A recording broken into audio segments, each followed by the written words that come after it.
Nah ini, maka ibu-ibu nih sebenarnya kaum muslimin berarah kiblatnya ke Masjidil Haram, balik ke asal, balik ke masjid pertama yang dibangun oleh Allah. Siapa yang membangunnya pertama kali prosesnya? Itulah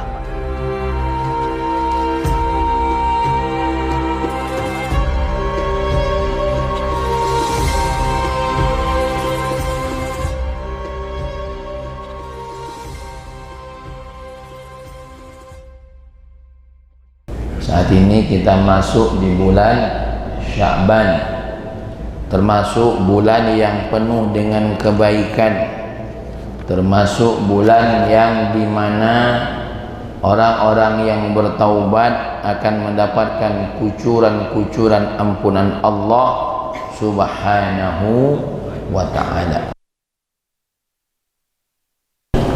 Saya ingin sedikit membaca apa yang ada dalam kitab Madza fi Sya'ban, apa yang ada pada bulan Sya'ban, yaitu yang ditulis seorang ahlul hadis, Sayyid Muhammad bin Alwi Al-Maliki, seorang musnidul hadis, musnidul ummah, sumber sanad, dan beliau sudah wafat sekitar tahun 2003-2004. Ketika beliau meninggal, setelah dimakamkan 6 bulan setelah dimakamkan, dibongkar kuburannya, akan diganti dengan orang lain. Tapi Masya Allah, beliau tubuhnya masih utuh.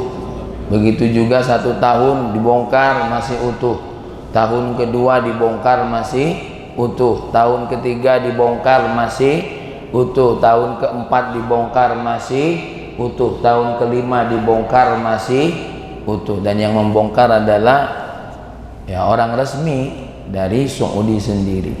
Tapi padahal beliau dituduh sebagai ahlul bid'ah, ahlul dhalalah. Maka Allah Subhanahu wa ta'ala membuktikan kalau beliau bukan ahlul bid'ah wa laysa min ahlil dhalalah. Nah, kita baca kitabnya, mudah-mudahan berkah buat kita semua, amin. Berbicara tentang apa? Apa yang ada di bulan Sya'ban ya. Tapi sebelum itu, apa makna Sya'ban itu apa ya? Al-Imam Ibnu Hajar di dalam kitabnya Fathul Bari, summiya Sya'ban litasya'ubihim fi talabil miyah au fil ghar ba'da syahri Rajab al-Haram.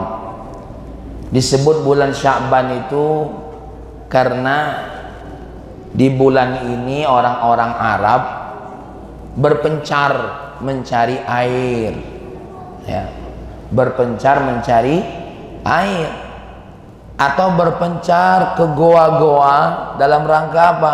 Mencari air juga. Ini kata Imam Ibnu Hajar di dalam kitab Fathul Bari. Mudah-mudahan ini jadi ilmu buat kita. Jangan cuma ngapa disebut Sya'ban, pokoknya Sya'ban ya. Karena kaum muslimin sekarang ini, satu jarang baca, yang kedua kalau baca kena tipu. Nah, ini ya. Yang berikutnya sebagian ulama mengatakan bahwasanya disebut Sya'ban, Sya'ban itu pemisah. Pemisah antara apa? Antara Rajab dan Ramadan. Itu namanya Sya'ban. Jadi Sya'ban itu disebut apa tadi? Bulan pemisah antara Rajab dan Sya'ban. Ini beberapa penjelasan ulama tentang Sya'ban. Tapi ala kulli halin, apapun nama bulan ini Sya'ban, di dalam bulan Sya'ban ini banyak beberapa kejadian, ada beberapa kejadian. Dan di bulan ini pun Nabi kita Muhammad sallallahu alaihi wasallam banyak memberikan isyarah-isyarah, petunjuk-petunjuk tentang kemuliaan ini ya, tentang kemuliaan bulan Sya'ban. Pertama, apa yang ada di bulan Sya'ban? Disebutkan dalam kitab ini tahwilul qiblah, perubahan kiblat. Ibu-ibu, sebelum kita ini sholatnya menghadap Masjidil Haram, menghadap bagian daripada Masjidil Haram, kita ini Sholatnya ngadep ke mana? Ke Masjidil Aqsa. Ya. Sholatnya ke Masjidil Aqsa. Ketika Nabi mendapatkan perintah sholat, jumhur ulama mengatakan di bulan Rajab. Ya, jumhur ulama menyebutkan pada tanggal 27 Rajab. Karena ada ulama riwayat yang lain menyebutnya bukan pada bulan Rajab, bahkan ada yang mengatakan di bulan Ramadan pada malam Sabtu. Ya. Tapi jumhur ulama mengatakan di bulan Rajab tanggal berapa? 27. Kapan itu terjadi? Setahun sebelum hijrah. Maka ibu-ibu, pada setahun sebelum hijrah itu kaum muslimin sholatnya kemana? Kemana ngarahnya? Ke Masjidil Aqsa, dan Masjidil Aqsa ini kiblat semua nabi, termasuk nabi kita Muhammad sallallahu alaihi wasallam. Lalu ketika nabi kita hadir, tidak lama ya setelah setelah Isra Mi'raj itu pelaksanaan sholat, maka baginda nabi kita ini, ibu-ibu yang dimuliakan oleh Allah, ngasih isyarat sama Allah, minta dipindahkan kiblat kita ini supaya apa? Supaya kiblat kita ini khusus, beda dari umat yang lain. Ya, beda dari umat yang lain, yaitu menghadap Masjidil Haram. Ibu-ibu, kalau melihat perubahan ini, kira-kira masjid yang pertama tuh Masjid Aqsa atau Masjidil Haram kira-kira? Ya, Masjidil Aqsa atau Masjidil Haram masjid pertama dibangun?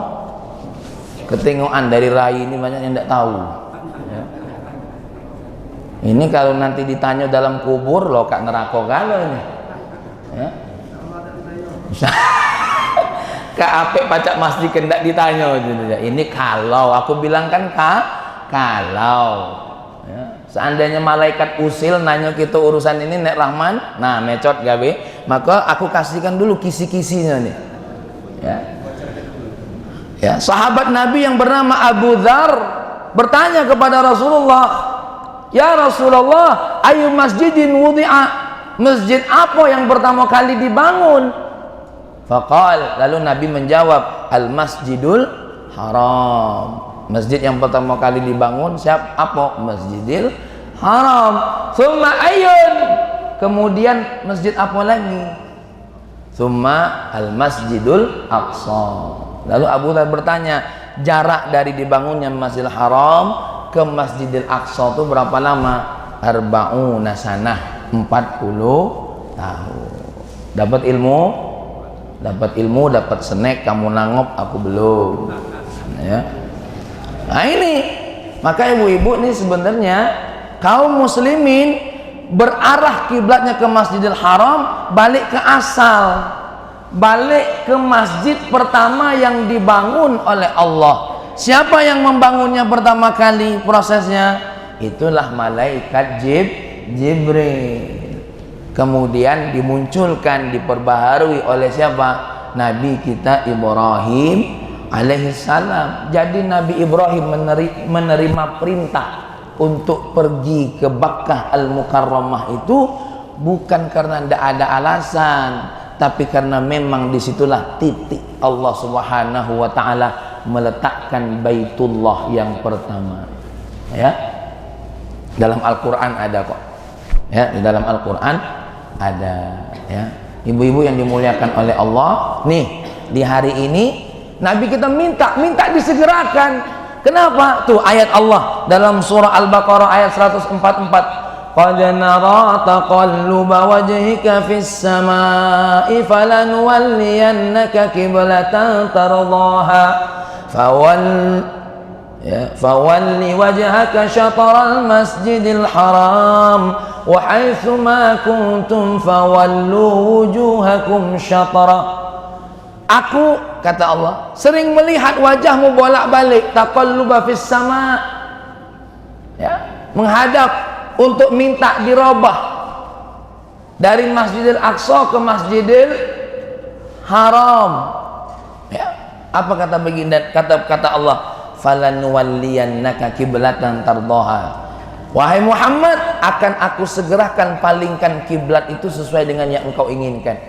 Kemana? Syatral Masjidil Haram. Haitsuma kuntum, dimanapun kamu berada, di Linggau, di Palembang, di Australia, di Amerika, di Belanda, di Perancis. Kalian yang beriman kepada Allah, fawallu wujuhakum syatral Masjidil Haram. Syatral itu apa? Bagian daripada Masjidil Haram. Masjidil Haram itu besar Pak lingkupnya, ya. Bagian dari Masjidil Haram tuh, kalau dari Jeddah pintu masuk kita ada Masjid Aisyah namanya, atau yang disebut dengan Tan'im. Kalau dari Madinah itu ada yang namanya Masjid Bir Ali. Bir itu bukan nama minuman, bir itu bir, ya, namanya apa? Bir. Cuma wong maconyo, wong Indonesia nengok tulisan tadi, ya, Bir Ali. Oh, ternyata Nabi ngebir, Sayyidina Ali ngebir gitu.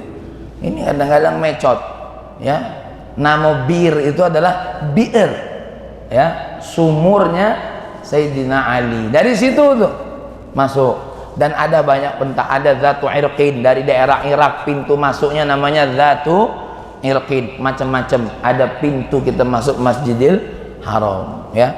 Dari situ ibu-ibu kita ngambil bagian. Makanya di kita ini, mohon maaf ya, di kita ini, di Linggau, di Palembang, negeri manapun itu yang penting ngarah, ya. Cuma sekarang ini karena ada apa namanya, ada alat khusus nembak nian yang ke Ka'bah. Sebenarnya kalau udah kati alat, kita ini pakai zon saja, pakai perkiraan saja sudah cukup sebenarnya, ya. Masjid kita dulu ini mungkin dulu belum tidak begini, ya. Nah, itu pakai zon, pakai perkiraan. Cak mana Ustaz? Setelah ada perubahan kiblat kami sholat yang kemarin dulu agak dikodok ya? Tidak usah. Dulu ulamanya pakai zon karena belum ada alat yang apa namanya, yang lebih akurat.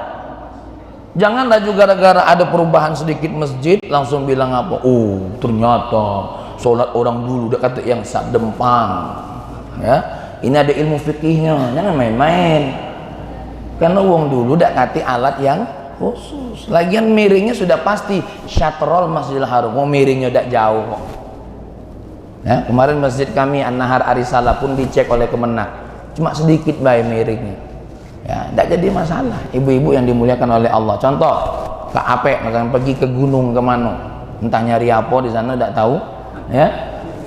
Seandainya tidak kasih sinyal untuk nyari apa, nyari kompas pakai HP kan, sudah mana nih matahari ini kira-kira, sudah perkiraan, tidak jadi masalah.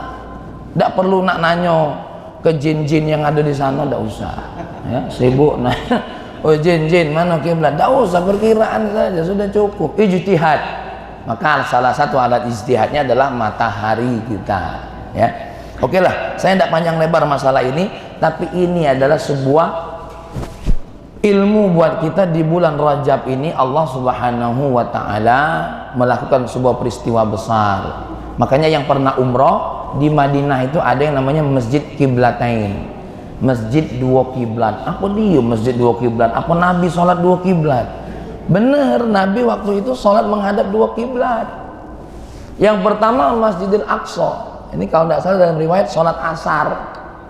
Ketika sholat asar, Nabi masih menghadap Masjidil Aqsa. Di tengah sholat ada perintah ayat Allah ini, berbalik, tapi tidak membatalkan sholat, lanjut sholat. Dan ini jadi dalil bapak-bapak, kalau kita di kapal kan ada tuh arah kiblat panah tuh, kemana dia berjalan dia muter kan, maka sepanjang kapal itu tanda kiblatnya muter, kita juga muter. Allah. Jadi dua rakaat mungkin masih ngadep Bakauni, tadi tengah-tengah lah ngadep lain tuh. Nah itu, ya. Makanya kalau tidak tahu jangan cak kioan. Wong nak pergi itu nak tahu ilmunya juga, ya. Cak mana sholat kosornya, cak mana sholat jamaah. Karena banyak orang sekarang baru belajar satu kali dua kali lah sudah bisa mengambil hukum, ya. Sudah bisa ngambil. Kalau tidak tahu, nanyo. Nah kalau udah nanyo hadir ke Al-Bariz ini supaya ngaji, sama ngopi, sama ngeteh, sama ngunyah kue, ya. Dapat galo lah pokoknya di masjid sini nih. Kecuali amplop aku dewe yang dapat. Kalau udah atik kutanyo. Nih, taqad denaro di bulan Rajab. Baik ibu-ibu yang dimuliakan oleh Allah.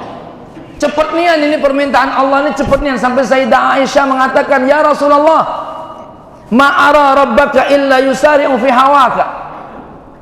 Aku tuh melihat Allah selalu saja mempersegerakan apa yang ada dalam dirimu, ya, apa yang ada dalam dirimu. Nabi cuma nunjuk isyarat, baik. Allah telah mengabulkannya. Baik ibu-ibu, ini kita akan baca penjelasan Imam Abu Hatim Al-Basti. Imam Abu Hatim Al-Basti. Berapa lama orang-orang muslim sebelum pindah arah kiblat? Berapa lama dia sholat menghadap Masjidil Aqsa? Shallal muslimuna ilal Baitul Maqdis 17 syahra. Kaum muslimin sholat menghadap Baitul Maqdis itu selama berapa? 17 bulan. Berarti benar kan setahun tadi kan? 17 bulan 3 hari. 17 bulan 3 hari, ya. Salah satu ayam 3 hari. Wa dzalika anna qudumahul Madinah kana yaumul Isnin lisnatai asyarata lailatan khalat min syahri Rabiul Awal. Itu karena Pak, kedatangan Nabi di Madinah hari Senin tanggal 12 Rabiul Awal.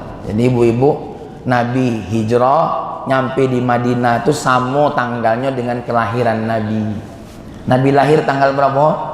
12 Rabiul Awal. Sampai ke Madinah tanggal berapa?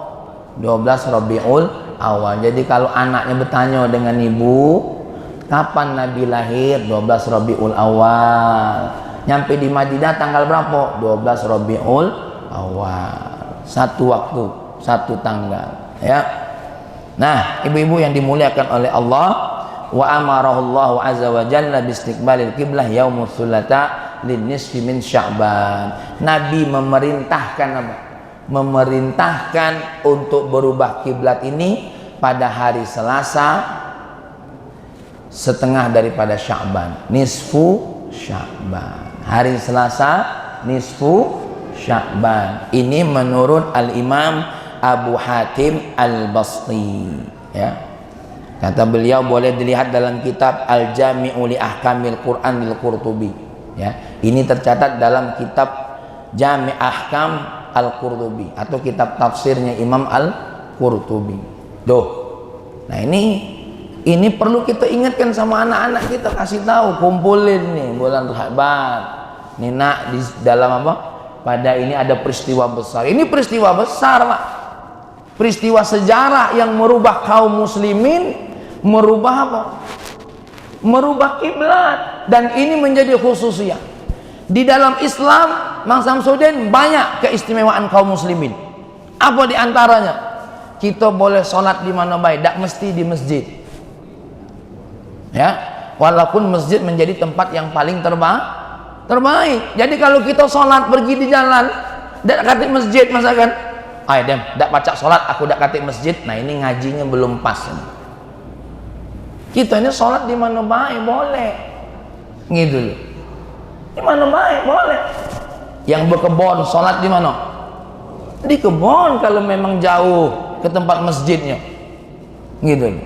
Yang lagi begawe dimanapun, sholatnya di mana? Dimanapun boleh. Kenapa? Salah satu khususiyah umat kaum muslimin, ibadah boleh di bagian manapun dari muka bumi ini, ya. Kalau ada yang tanya, Ustadz, cuma WC inilah tempat pacak kami sembunyi sholat, boleh asal dipastikan apa? Bersih dari najis. Hanya saja hukumnya apa? Makruh, ya. Ada pernah orang nulis kepada Sayyidina Umar, kami ini tidak katik tempat sholat yang paling bersih kecuali ada satu bi'ah. Bi'ah itu tempat sebuah ibadah orang lain, ya. Kalau memang itu darurat silahkan, tapi mana ada masjid apa gawe nak tempat orang lain, saya tidak katik gawe lain, Ya, karena itu dalam kondisi darurat, makanya dalil-dalil yang seperti ini kadang-kadang dipakai-pakai untuk membenarkan diri, padahal ini kondisinya berbeda. Tapi kalau ditanya hukum sholat sah, hukum sholat sah saja. Ya, baik ibu-ibu yang dimuliakan oleh Allah Subhanahu wa Ta'ala, ini yang terkait dengan sejarah yang luar biasa di bulan Sya'ban. Yang berikutnya, poin kedua yang ingin saya sampaikan. Tidak mampu kan saya nambah dikit nih ya. Min mazaya Sya'ban al-ma'rufah, salah satu keistimewaan Sya'ban yang sudah terkenal, yang sudah ma'ruf, yang sudah diketahui dari zaman ke zaman. Apa itu? Raf'ul a'mal. Amalan orang-orang di bulan Sya'ban ini diangkat oleh Allah Subhanahu wa Ta'ala. Ini amalan-amalan kita ini, sholat kita, puasa kita, kebaikan ibu dengan tetangga, diangkat oleh Allah Subhanahu wa Ta'ala di bulan apa? Di bulan Sya'ban. Ada dalilnya Ustaz? Ada. Dari Usama bin Zaid radhiyallahu anhu qala qultu, aku berkata, ya Rasulullah, lam araka, aku tidak pernah melihatmu tasumu min syahrin minasyuhur, dari setiap bulan, mata sum min Sya'ban, seperti kamu puasa di bulan Sya'ban. Karena Nabi kita Muhammad di bulan Sya'ban ini puasanya hampir sama dengan Ramadan, satu bulan penuh. Zaka syahrun yaghfilun nasu anhu baina Rajab wa Ramadan. Itulah bulan yang dimana banyak manusia lalai di bulan ini. Bulan apa? Bulan Rajab, bulan Sya'ban. Ibu-ibu, ada ulama menerangkan ngapa lalai. Orang-orang ketika tahu bulan Rajab bulan mulia, orang menganggap bulan Sya'ban ini bulan biasa baik. Kenapa bulan Sya'ban, bulan Rajab dianggap mulia? Karena salah satu daripada bulan hurum. Bulan hurum itu apa? Zulqa'dah, Dzulhijjah, Muharram, Sya'ban. 3 berurutan, 1 terpisah. Orang menganggap bulan Rajab bulan mulia, Sya'ban tidak dianggap mulia. Lalu Nabi ngasih ingatan, bulan ini juga bulan mulia. Ngapa bulan ini bulan mulia? Wa huwa syahrun, dia adalah bulan turfa'ul a'malu ila rabbil alamin. Semua amalan diangkat kepada Allah Subhanahu wa Ta'ala di bulan ini. Ya. Wa uhibbu an yurfa'a amali wa ana shaim. Kenapa aku puasa? Karena aku kepengen amalan aku diangkat kepada Allah dalam kondisi berpuasa. Tuh. Dalilnya tuh seperti itu, ya. Ini riwayat Imam Nasai. Tapi Ustaz, apakah setiap hari ada enggak amalan diangkat selain di bulan Rajab, bulan Sya'ban? Ada. Tapi saya belum bahas dulu, karena panjang nanti. Karena amalan kita nih siang diangkat, malam diangkat. Kapan diangkatnya? Kaget, panjang. Kadang-kadang habis ibadah langsung diangkat oleh Allah. Lalu apa kata ulama tentang hadis ini? Ya, ulama mengatakan ini adalah ar-raf'ul akbar, pengangkatan besar-besaran. Kamu seperti kita lah, mungkin Nek Rahman paling tahu. Ada laporan harian, ada laporan mingguan, ada laporan bulanan. Nah ini laporan akhir tahun, kata para ulama, bukan aku yang nerjemahkannya. Ar-raf'ul akbar. Salah satu yang mingguan apa? Yaumul Isnin wal Khamis. Itu laporan mingguan setiap hari Senin dan hari Kamis. Nanti dalilnya. Saya nyebutkan dulu ini supaya Sya'ban ini kita punya perhatian. Ya. Bahkan selain puasa, bapak-bapak, ibu-ibu, selain puasa, Ustaz, aku tidak sanggup puasa. Aku nih kata dokter suruh puasa bulan Ramadan baik. Ya, cak mana Ustaz? Aku nih di bulan ini kepengen cak Nabi tapi caknya berat. Amalan yang lain. Amalan yang lain. Puasa, apa? Baca Quran, sholawat kepada Nabi, sedekah, ya, berbaik sama siapapun nih di bulan Sya'ban. Makanya ibu-ibu yang dimuliakan oleh Allah, ya, mari kita sama-sama jaga bulan Sya'ban karena amalan kita, ya.